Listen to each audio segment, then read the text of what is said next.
Liz Lynn playing Demir Death Shadow, popularized by Josh Utter Layton at Pro Tour 25th anniversary. Tanner Grace popularizing Grixis Delver by playing it literally every team tournament for the last 2 years. Find a new deck. Tannen says no, ready to play Grixis Delver again. Here you see the fetch from Liz Lynn. Probably going to get Watery Grave. There we go. Untapped, of course, doing damage to herself, trying to get down to a life total where Death Shadow will be able to enter the battlefield. Turn 1 play of Delver of Secrets. Yeah, and the custom white-bordered checklist card there from Liz Lynn. Now, the last time I saw Tanner Grace play this particular matchup was against David Thomas in the Dallas Team Open last year. And Tannen kept, I believe it was a two-lander, a wasteland, and like a volcanic island. David Thomas went turn 1, cycle Street Wraith, reanimate. Tannen went for the Hail Mary of wasteland your land, hope you don't have another one. David Thomas very easily won that game because he had the second land. He followed that up with a Delver of Secrets, and then a snuff out on Tannen's turn 3 Young Pyromancer, and the game was over.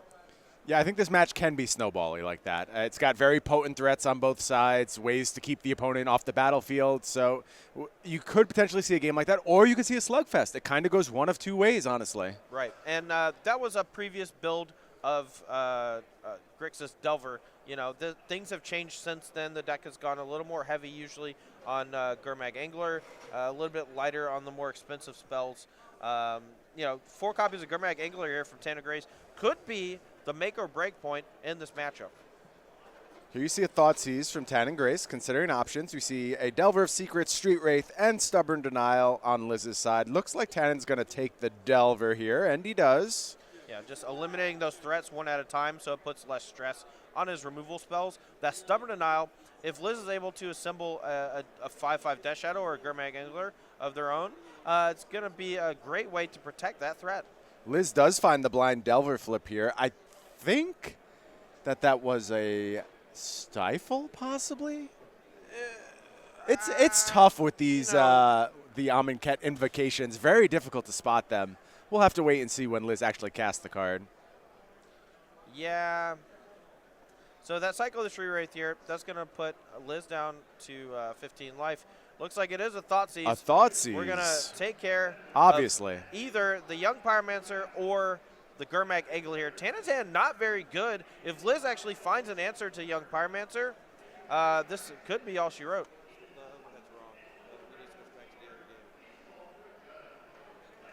Little camera glitch there for just a second. We got a brief look in at the other match. Yeah, this is a pretty tough decision. The Death Shadow deck doesn't have a lot of ways to actually deal with Gurmag Angler, but Young Pyromancer could potentially spell like some trouble by just generating a bunch of threats for a single card.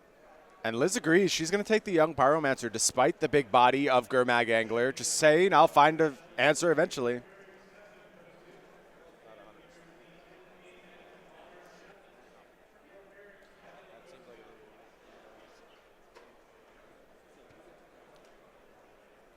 All right, so Young Pyromancer down. Gurmag in hand, but still a little bit away from being able to cast that Gurmag Angler. The right. Force Will, kind of a dead card at this juncture. For the time being, yeah.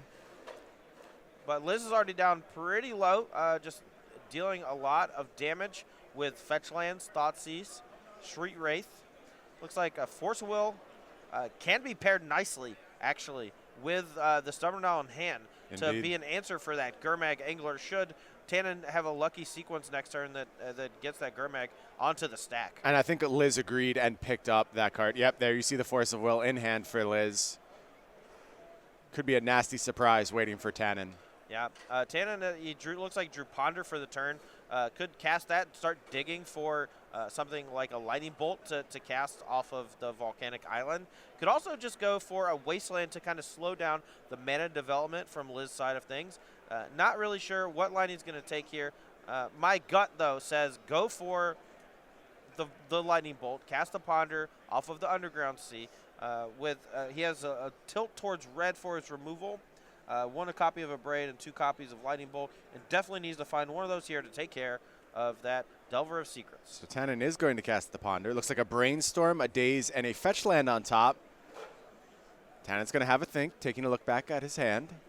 That's a tough Ponder here because you obviously want to keep a Ponder that has a few spells in it, especially Brainstorm, but at the same time, you're not quite in desperation mode, but that Delver of Secrets is looming, and if you don't take care of it soon, the follow-up threat from Liz is going to start closing the door, and your cards are just going to get worse and worse over time. Tannen did choose to keep that set on top and drew the Daze on that turn. Liz going to go ahead and cycle the Street Wraith and has a Reanimate. That's gas. For the young Pyromancer. Yeah, Reanimate targeting young Pyromancer here. That's going to allow Liz to generate a bunch of threats. And if they want to fight over it here with that Force of Will that they kept from the Ponder last turn, this is going to be pretty good. But it might not even be worth it. If Liz uses the Force of Will in hand, they're going to be left with no resources to actually turn on the young Pyromancer. So it might be just way better to hold that Force of Will up for the Gurmag Angler next turn. Liz agreed. Passed on Force of Willing back, looking instead to get Tannen when he goes for that Gurmag Angler. They know it's coming here. This is the setup for Gurmag. Here we see a Wasteland, going to deal with that untapped land. Float a mana. Yep, we're going to pass priority, move to second main phase. The mana goes away. But Liz still has access to Force of Will. And if Tannen actually ends up finding a Brainstorm here, or sorry, Daze off the Brainstorm here, he can maybe protect this Gurmag Angler from that Force of Will. Right. So here you see the Force of Will from Liz. Going to pitch the Stubborn Denial, fall to 7. Yeah, Desperation Brainstorm here, but this is worthwhile. Oh, yeah. 2 lands and a Bolt. Look like a complete miss. Now that Gurmag's going away, but the Bolt on top, Tannen here and the Wasteland, this could be really bad for Liz. Tannen keeps let's say he keeps the Wasteland.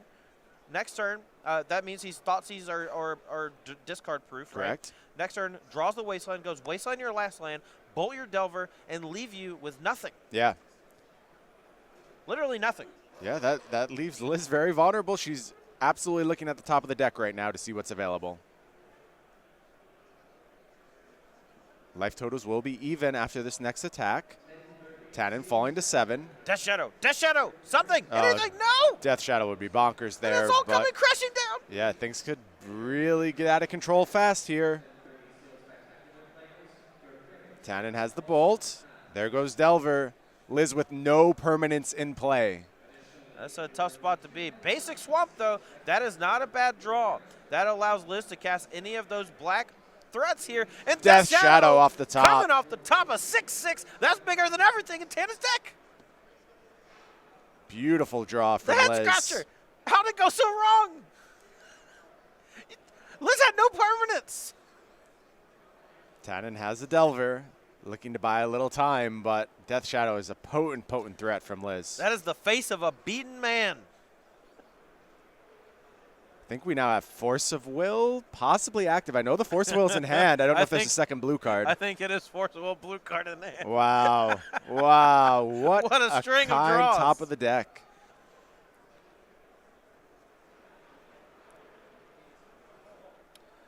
Tannen here, just land.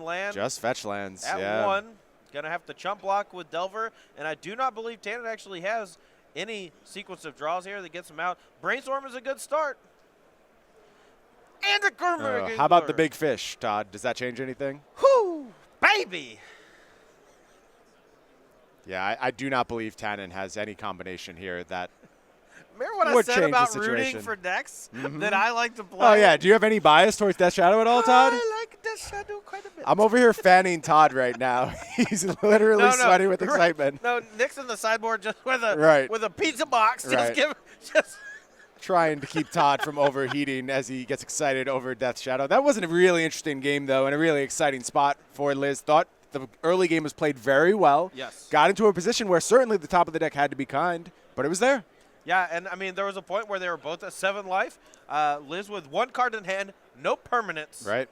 as early as the next turn, had complete control. Yeah, crazy turns. Why don't we look at the sideboards here? We're going to go over to Liz's sideboard. We're looking at 2 Liliana of the Last Hope, 1 Snapcaster Mage, 2 Surgical Extraction, 2 Throne of Geth, 1 Spell Pierce, 2 Bitter Blossom, 1 Dark Blast, 2 Diabolic Edict, and 2 Hymn to Torok. Todd, what do you like here? So I like cutting Force Will in the matchup from both sides. I think it's going to be a real grind fest. There are a few cards that you might want to Force Will, like Gurmag Angler, but after sideboard, you get more raw answers to that type of a threat. So I think it's just more important that your overall number of resources stays reasonably high. I really like Hymn to Torok, Diabolic Edict. Dark Blast is pretty solid because it takes care of both Young Pyromancer as well as Delver of Secrets, and it can kind of check the next one that is played too, or just kind of hover in your graveyard for the time being.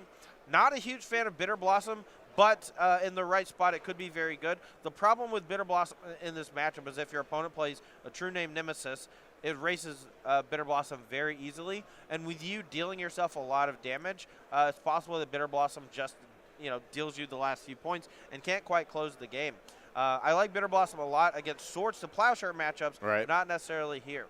Yeah, and 2 True Name Nemesis in Tannen's deck, too. Certainly have to be aware of those. Right. And then lastly, Snapcaster Mage, Liliana of the Last Hope, looking to play a longer game and be able to weather the storm, and these are the perfect cards to help you do just that. Let's go over to Tannen's side. We see 1 Abrade, 1 Izzet Static Caster, 2 Grafdigger's Cage, 2 Surgical Extraction, 2 Bitter Blossom for Tannen as well, 1 Pithing Needle, 1 Engineered Explosive, 1 Island, 2 Diabolic Edict, and 2 Pyroblast. Todd, what are you doing if you're Tannen? So the Bitter Blossoms on Tannen's side are actually quite good because all of the threats from Liz's side of things are just basically big dumb monsters, right? Yes. The Bitter Blossom not only can act as an active threat and start turning creatures sideways, and it really weathers that removal storm that both players are going to have to basically fight through.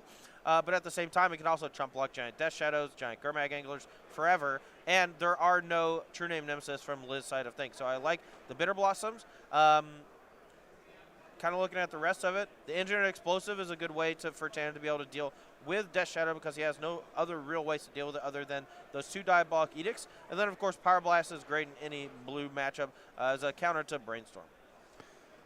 So, I want to take a moment to talk about the Creature Collection this month over at Star City Games. If you love playmats as much as I do, I'm a huge playmat aficionado. I always, always, always play with a playmat. You're going to want to check out this month's Creature Collection. It's Yeti Steady Go. It is available now. We have it in both playmats, sleeves, and the player bundles, which contain playmats and sleeves. Yep. And you can pick these up. Go.starcitygames.com/creature collection and get them directly from the site. But I believe we also have them available with SCG Game Night. Let me ask the director. Yes, no? Yes? Yeah, they are available for Game Night. They're February's exclusive. You see right there on screen. There it is. That's in my head, right? We were on the other slide, and I needed to see this slide to really connect the dots, but I had it. All right. Well, if we have them here, we may as well talk through the other things in the Game Night collection here. There you see February's Yeti Steady Go. Why don't we look at March as well? Veni Vidi Armadici. Todd, a huge Armadillo fan, as you confessed on day 1, if you caught that. And finally, we move on to our April Cluck and Dagger. He's stealing the eggs. Yeah, this ferret is so... What a jerk. He's a gangster. Look at him plotting to take out those chickens. Oh, he's coming for Fredo. Love the Cluck and Dagger. You can check that out at go.starcitygames.com/game night. It's a classic Joe Pesci situation going on. Do have some updates from the other matches. You see Ross Merriam up a game over Ryan Overturf right now in the quasi-Phoenix Mirror. Of course, Ryan with the Teamer addendum to his Phoenix deck. Ross playing the straight Izzet version. Meanwhile, over in Standard, Jacob Hagen up a game against Jim Davis. That's the Azorius aggro mirror there. Yeah, so the Phoenix matchup, Ross does have 2 copies of Terramander, which are fairly explosive if given enough time. And I feel like if both players are just going through a lot of removal spells, a lot of Phoenix playing defense, things like that, there's a chance that Terramander ends up playing a significant role there, being such a cheap and large threat. Excited to see Terramander do its thing this weekend, both Standard and Modern. Hearing rumors of Legacy. I haven't caught it on my matches yet, but it is out there. There are Legacy Terramanders making a difference. Looks like we're ready to go here. We're going to start with Tannen Grace leading on Underground Sea and a Ponder, looking to fix draws a little bit. See a Brainstorm, a Ponder, and a Wasteland on top. Going to put those in the appropriate order and then proceed from there. Yeah, I think second land here is ideal, but Wasteland is not, because Liz could just choose, if they have a weaker hand, to just Wasteland. And then Tannen's left without any colored sources to cast anything. With that Diabolic Edict in hand, Tannen does want a second mana, but he also just wants a second colored source as a backup in case he gets hit with a Wasteland. Yeah, one of the cool things about both Grixis Delver and these Dimir Death Shadow decks really is that they can play those bifurcated game plans. They can really look to restrict mana early, get on board, and just end the game quick, or they can play the longer grindy games. Right. Cycling of a Street Wraith here from Lynn. Turn 1 Reanimate on Street Wraith, a particularly powerful play from this Dimir Shadow side of things, because that 3/4 Swamp Walk dodges Lightning Bolt and is virtually unblockable for the entire game. Oh yeah, let's see if they have it here. It also sets up your life total beautifully for a Death Shadow. Not going to see that play this time. Instead, it's going to be Ponder. I mean, it is very strong, but going down to 11 life on the first turn against a Delver strategy, not always the best idea. True Name Nemesis comes down. Yeah. Delver Secret starts swinging at you, and all of a sudden, one Lightning Bolt's lethal. Yeah, Grixis Delver, a deck that can turn the corner fairly quickly. Yeah, you got to manage your life total pretty well in this style of matchup. Tannen's going to lead with a Brainstorm here. That was a bait Brainstorm, actually, with a Daze in hand and needing that second mana source. Right. But instead just gets to resolve it, finds the land, luckily. He's going to shuffle away a couple of stinkers and keep the juice flowing. Looks like a Gurmag Angler, Diabolic Edict floating around there, as well as Force Will, Daze, and Delver of Secrets.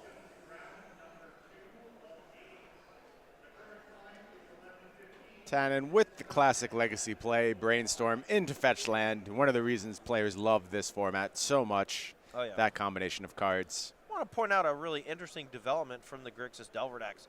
A few months back, I know I can't be the only person, but it came to my attention that Gurmag Angler effectively was the only card that mattered at a certain point in a lot of these Delver mirror matches.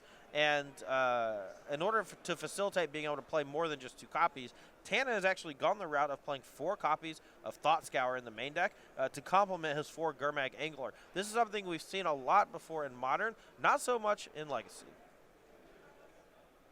Yeah, interesting take from Tannen.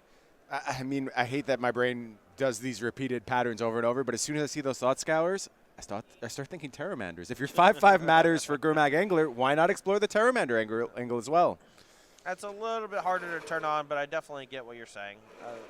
You know, Thought Scour is effectively 3 raw mana points towards casting Gurmag Angler. Right. Whereas for Terramander, it could potentially only be 1. Could be less, absolutely. Liz here with that Dismember on the Delver of Secrets. Taking care of the threat, definitely something you want to do, though. Dismember has a lot of value against Grixis Delver and being able to take care of Gurmag Angler. So it is interesting to know that Liz uses that precious Dismember here and 4 points of life to take care of Delver of Secrets. Yeah, would have preferred to deploy something like Fatal Push instead to clean up that threat, but you work with what you have, and Liz forced to use Dismember in that spot. Obviously getting Death Shadow online very early, and there you see a Death Shadow from Liz. This is just turn 2. This feels like we have been playing Magic for 5 turns by now from either side, and both players operating on a low amount of mana effectively every single turn. Tannen here going for that Diabolic Edict after letting the Death Shadow resolve, even though he has both Daze and Force of Will. I would have liked to have seen Tannen go for a Daze on the Death Shadow. Using those Dazes in the right spots is key, and you know, effectively gets to do the same thing here with the Daze on the Force of Will. Right, and ate a lot of cards from Liz given that line of play. Right, but if Liz just had a handful of Dazes, you know, there's a chance that Tannen ends up losing that fight. Right. High risk, high reward, I think you can classify that play as. Right, and being able to bounce the land, though, is a huge deal for Tannen. Replays his land for the turn and casts Gurmag Angler after using his 2 mana on Diabolic Edict. Yeah, and Liz in a world of danger here, especially with an untapped Shock land, but has the Diabolic Edict, I believe. Yes, that is a Diabolic Edict. Tannen going to try to protect with the Force of Will. Liz is in a lot of trouble here, already down to 6 life. The follow-up to Death Shadow, that is bigger than a Gurmag Angler, sir. 7-7, staring down a 5-5. Well played from Liz. Let's see what Tannen has as a response here. Think he has a brainstorm in hand? He does. Big, big play from Tannen there, looking to find an answer to that Death Shadow. I think I see a Lightning Bolt, Wasteland, and a Daze, and another Brainstorm. So we will get some redraws potentially. Right. Tannen here looks like he's going to keep Wasteland, Daze. Probably going to pop a land, and then hold up Daze on any sort of 2-mana play that Liz could deploy this turn, or potentially 1 mana into 1 mana play. Right.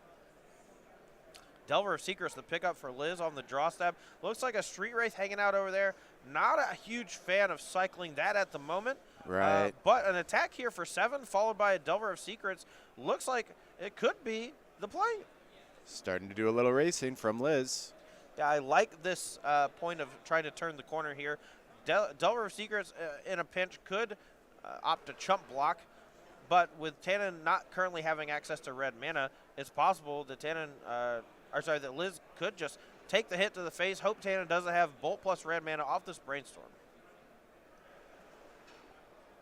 Oh, he found it. Does he have the red source? Yeah, there you see a fetch land, Misty Rainforest. Yeah, Tannen going to put back likely 2 lands or a land and a spell and keeping the 1 land for the red source. My guess, attacking for 5 and putting Liz to the test. Do you chump block or do you take it? With just Street Wraith in hand, I'm honestly not sure.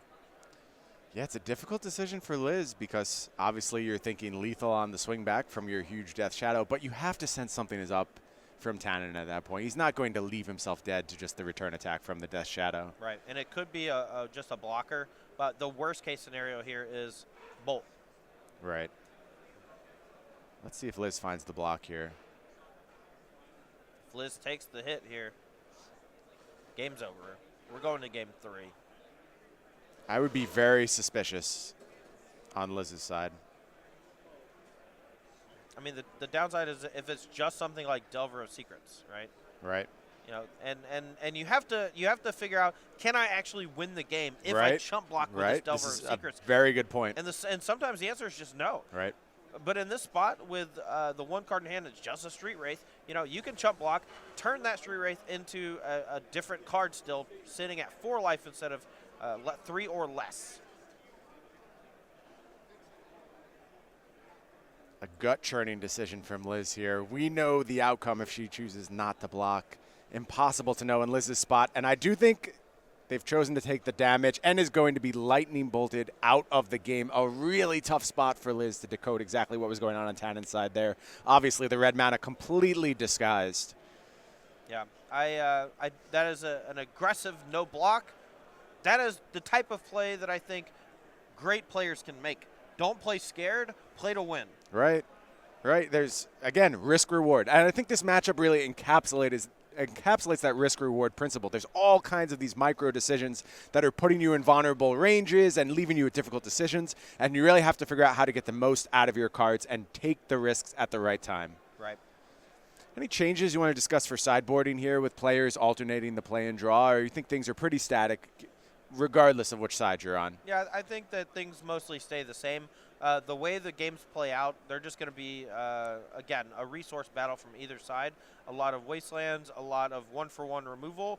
Looks like Tannen's actually chosen to keep in at least some number of Force of Wills. I think Force of Will from both sides, actually. Yeah. Playing more of a tempo game as opposed to, a resource battle. So we'll see just how effective those Force of Wills are going to be after sideboard here in Game 3 between Dimir Death Shadow and Grixis Delver. You do see Liz going back to the sideboard, apparently, looking to make some changes.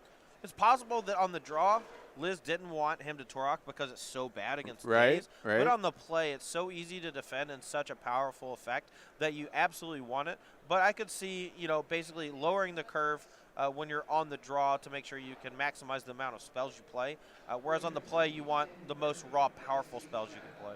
Yeah, I think him is a card that does very, very greatly depending on which side of the matchup you're taking. Daze a little bit of variability as well, but I think it's just too important to either of these decks' game plan. They're both adept at restricting mana access on the other side, so maybe not really fiddling with those numbers too much. No updates in the other matches thus far. It remains Ross Merriam up a game over Ryan Overturf in the quasi-Phoenix mirror. Meanwhile, over in the Azorius aggro mirror, still up a game for Jacob Hagen. Now, the problem with the Phoenix mirror is that no player wants to be the first one to attack with Phoenix and trade, because then the Phoenixes can't come back after the attack step. And so the other player who was on defense the first time gets to return their Phoenixes first and then attack.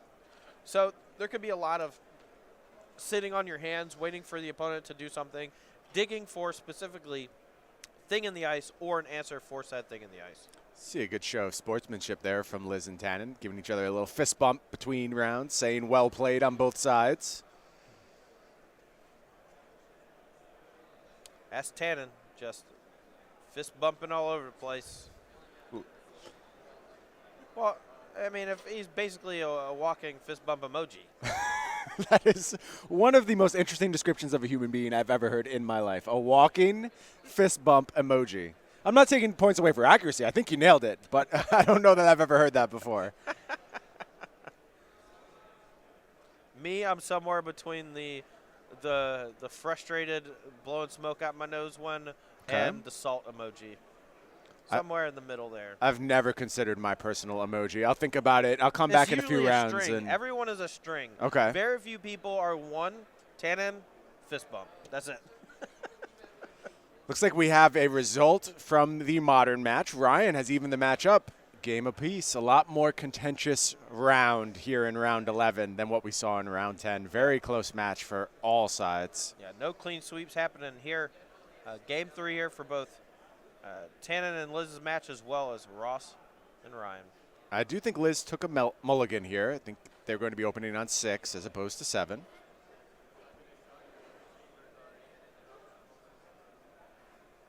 Well, I saw a handshake on the first table. It's possible Jacob Hagen took down the match 2-0. So we got some deciders here between these two matches left playing game 3. Yeah, we'll see if Liz can clinch it for their team here, or if it'll be up to the Overturf Merriam quasi-mirror to decide the match. I hope not. I do not want to switch to a Phoenix mirror. Give me a break. No bias from Todd, as usual. I do like Phoenix decks. I do not want to watch a Phoenix mirror. They're just doing the same thing, just mono spinning the wheels. Fair enough. Liz leading with the Thoughtseize here. I now recognize that Invocation Thoughtseize, having seen it a couple times. Right. You are never going to forget what that looks like. Right. I don't know.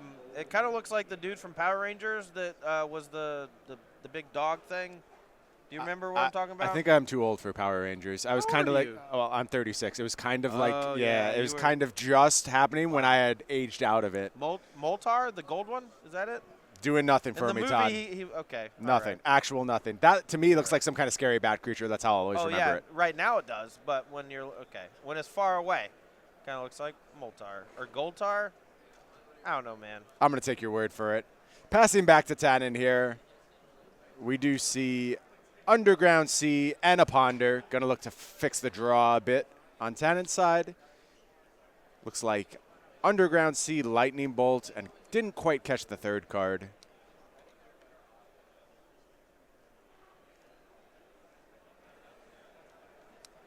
Tannen is going to leave those 3 cards on top. Takes the draw off Ponder, passes back to Liz. Liz cycles Street Wraith, going to fall to 14 here. Draws off the top. Looks like another Invocation Thoughtseize, but that might be a Diabolic Edict. Liz looking for more mana here, casting that Ponder. Right. Trying to protect from Wasteland. Finds, I think, their own Wasteland on the top in those 3 cards. Yeah, that could be good. But the Ponder likely found at least one more land, so I would not be super inclined to just pop that off right this second. Right. Definitely looking for a little more development from my side. My side being the Dimir Death Shadow side, obviously, because that's the deck I play. Obviously. Unbiased Todd. Liz going to pass the turn back to Tannen. Tannen has the thoughts. He's going to get to take a look at Liz's hand. Yeah, this Thoughtseize is very important from Tannen's side of things to get information about how to sequence over the next few turns. Notably, Liz actually didn't cast that second copy of Thoughtseize, kind of waiting. The Ponder cards on top must have been very good because that fetch line just doesn't want to shuffle them away. She may want to draw a Wasteland this turn, possibly. It'll be interesting to see what the top card is. I think the option to either fetch away or not is also important. Okay, very good point. Because if Tannen here just says go and doesn't play a creature, you know, Liz knows that Tannen just has like a bunch of card draw effects in hand probably, so that Wasteland's not nearly as effective. So in a turn, a fetch land here to shuffle away that Wasteland might be ideal. Liz agrees, going to fall to 13, go find a land. Tannen, of course, took the threat with the Thoughtseize. Yeah, that Gurmag Angler, a huge part of both players' strategies, specifically in this matchup. We are going untapped Watery Grave here. That's going to bring Liz down to 11.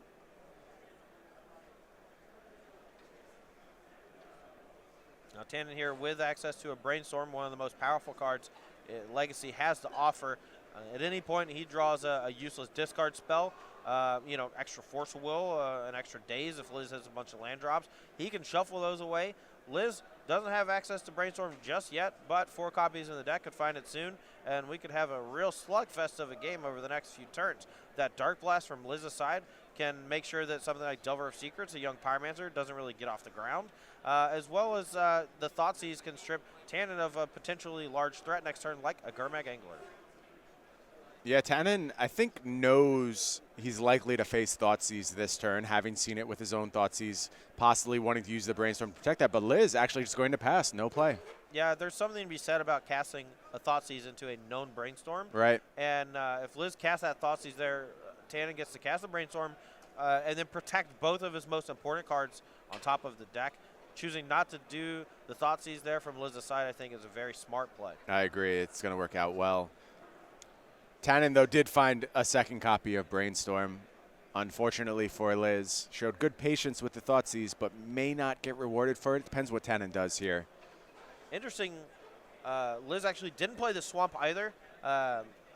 If Liz is able to draw Brainstorm, can use that extra land to toss it back, but also kind of hides the fact that Liz is not overly vulnerable to Wasteland at the moment and may actually change the course of Tannen's play this turn, make him tilt towards using the Wasteland instead of casting like a young Pyromancer and trying to protect it with something like Force of Will. Great pickup, Todd, and it just emphasizes how subtle all the decisions are in this matchup. Both players know they're faced with a very talented opponent on the other side of the table, taking all these small edges and intimations into account. Yeah, Legacy, very often the games are played from the hand as opposed to on the battlefield. Not a whole lot of combat math, not a whole lot of removal back and forth. You have fewer turns over the course of the game that actually end up mattering as opposed to something like Standard or even Modern. And every small decision matters a lot. And you're right, Liz was able to kind of bait that that Wasteland out of Tannen. Use that to buy a little bit more time to solidify their position, find some more maybe threats, maybe some answers. Yeah, Thoughtseize into Delver here seems like a pretty solid play. Delver being the pickup for the turn. Thoughtseize is going to see if the coast is clear. There it is! Goldar, or is that his name Goldar? Did you look it up? Goldar! I got it! That's what it looks like on the Thoughtseize. It went from far away. It kind of does. Far away. It kind of. Right? I will give this one to you. Right. I actually think you nailed it. There it is. Bang. Yeah, that's close, Todd. That was very well done. Wow. Okay, so Thoughtseize here. Tannen here going to fetch up a land, likely Brainstorm here to protect the young Pyromancer, maybe protect the Lightning Bolt. Yeah, let's see what Tannen wants to do here. I love our director. Taylor, thank you so much for that. Thank you. I feel bad I wasn't able to have your back on that call because that really was a very good call now having seen both the pictures. All right, Tannen here looking to put back actually Force of Will. I think he wants to protect that on top, but without access to another blue card in hand, it looks like. Maybe that's the Thought Scour hiding under the Blue Delta. Right. Pardon me. Tannen might actually want to shuffle away that Force of Will, so he might put that as the second one down. Draw for turn, keep the one that he's protecting. He has the Bolt active for this Delver of Secrets, so Liz may be looking to strip that from him here and follow it up with the powerful 1/1 insect hybrid human thing, the Aberration. You got it. It sounds like I think this is a tough decision for Liz. I think Tannen has presented a hand that is basically full of options. Right. Well, I mean, the Young Pyromancer is not a huge deal, right? Liz actually has access to Dark Blast in hand. That is true. And if Tannen's able to make like one token off of it, it's innocuous. It makes things like Diabolic Edict a bit worse, but the 1/1 body itself basically just will represent maybe a few points of damage and then a chump block later on. Yeah, and the card left on top by Tannen was Diabolic Edict, playing around Gurmag Angler, Delver of Secrets, all the possible threats. Yep. Or even Death Shadow as a 4/4 would have been quite nice here. And that Diabolic Edict checks all of those big threats. Right. And with only 2 cards in hand, it has to be forced blue card in order for this Diabolic Edict not to resolve. Yeah, I have to think Tannen just wants to deal with the Delver as soon as possible. He does have Force of Will on top of his deck. I could see an argument for Tannen actually just Waiting a turn? yeah, just wait a turn, you know. But I mean, the odds of this Diabolic Edict getting countered are pretty small. The problem is, you just don't have that many.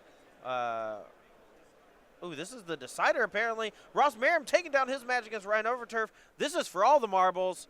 Of course, the marbles coming in hot on Versus Live every week, Tuesday and Thursday at 1 p.m. where Ross and I try to figure out who gets to keep them. Got a Ross Merriam token on the battlefield. That's branding and branding and branding. Love Let's it. go. Emphasize those Versus Live competitors. All right, so notably, Tannen not casting the Diabolic Edict here, wanting to save that for a larger creature. I think that's pretty smart. The Delver of Secrets is threatening, but it's not that threatening. Thoughtseize is going to take Fatal Push away from Liz. Still with an answer to the Young Pyromancer. As you said, not going to be a huge deal. Just that one token can untap and Dark Blast here.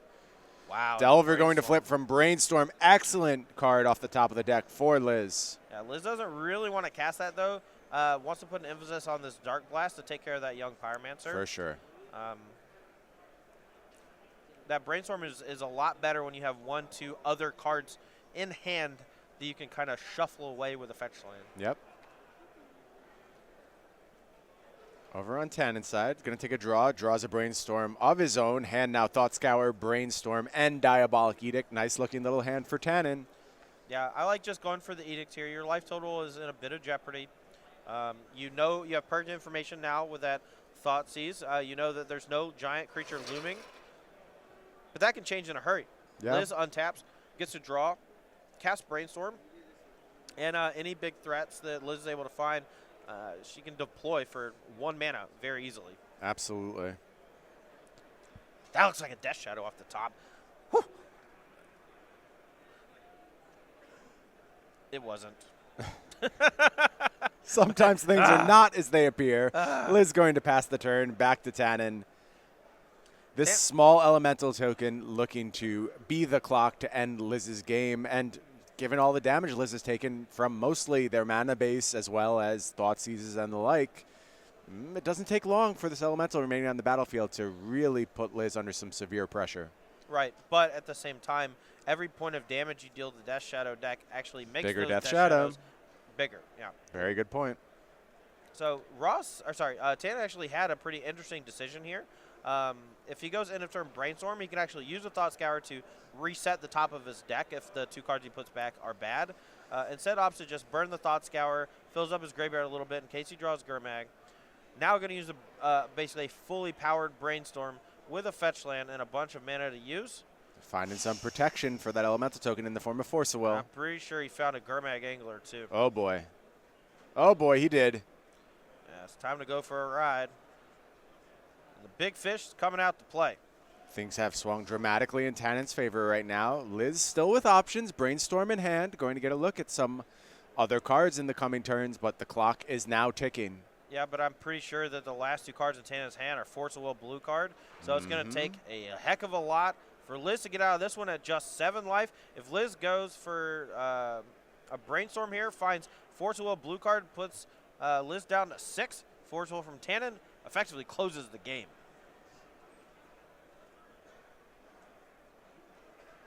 Yeah, very vulnerable spot. So there you see Fatal Push cleaning up the token. start with a Brainstorm. Polluted Delta in hand. That was the draw for the turn. If I'm Tannen, I might have snapped that one off. Yeah, I don't know. That's a tough decision. Again, it feels like another one of those risk-reward spots. but it could have been a bait. Right. And that's something that Tannen realizes Liz has the capability of doing that. But unfortunately for Liz, just one card in hand at this point. Yeah, and if it's impactful, it's getting hit with that force of will. And if it's not impactful, the next one's getting hit with force of will. So this one has to be a real good one, and then the next turn has to be also another a real good one. Real good one. Yeah, need running excellent cards. Let's see what this is. Ponder. If there's Death Shadow on top, we have a chance. I didn't quite make them out. Maybe Thought Seizes? All right. Yeah, whatever it was, it's going to be shuffled away. Was not what Liz was looking for. A couple of gold darts. Tannen knows this is the draw that really determines this game. It's got to be something meaningful. Otherwise, the next turn's draw is invalidated by Tannen's force of will. Yeah, and now Liz could draw Brainstorm as the draw for the turn and not be able to cast it here. Go down to 1 from the attack. Next turn can draw a good one, like a Gurmag or a Death Shadow. Yep. And cast the Brainstorm, and then oh, it's Death Shadow. Death Shadow off the top of the deck. Ooh, we got a game. All right. Now, that is, of course, going to be forcible, but that means the top of Liz's deck may be live, depending on what Tannen drew here. I think we know it's just a land put back from the Brainstorm. What does Liz have? Reanimate at 1. Oh. No! If Liz was at 2 life, oh, no. this would be a real game. No! So close. Heartbreaker. Well-played game on both sides by Liz and Tannen there in the Demir Death Shadow versus Grixis Delver matchup. But the team of Grace, Merriam, and Davis are going to take that match by the slimmest of margins. What a great game.